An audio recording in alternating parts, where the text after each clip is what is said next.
1,45,00,000 মহিলা উপযুক্ত বিবেচিত হয়েছেন।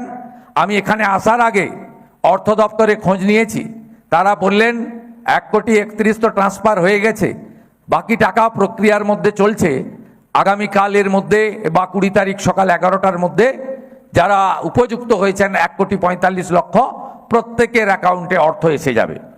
এরপরেও মহিলা মোর্চার দায়িত্ব যে উপযুক্ত মহিলা যদি বাদ চলে যায়, আমাদের যে পোর্টাল, সেই পোর্টাল দ্বিতীয় কাউরের কাছে এসে যাবে। সেখানে আমাদের মহিলা মোর্চার কর্মীরা প্রত্যেকটা মা বোন দিদির কাছে গিয়ে আপনারা 10ই জুলাই 2026 পর্যন্ত আবেদনকারীদের মধ্যে উপযুক্ত কেউ যদি বঞ্চিত হয়, আবার নতুন ফর্ম ফিল আপ করতে হবে না, শুধু ফর্মের নম্বর, অ্যাকাউন্ট নম্বর দিয়ে অভিযোগটা নথিভুক্ত করবেন।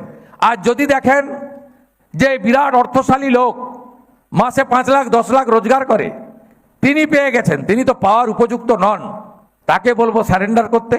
আর যদি এমন অনুপযুক্ত লোক পেয়ে থাকে, সে তথ্যটাও সরকারের চোখ হিসেবে আপনারা ওই পোর্টালে বলে দিবেন অমুক ব্যক্তি স্থায়ী সরকারি, কেন্দ্রীয় সরকার বা রাজ্য সরকারের কর্মচারী, তাকে দেওয়া উচিত হয়নি, সেটাও আমরা কারেকশন করে নিতে পারবো।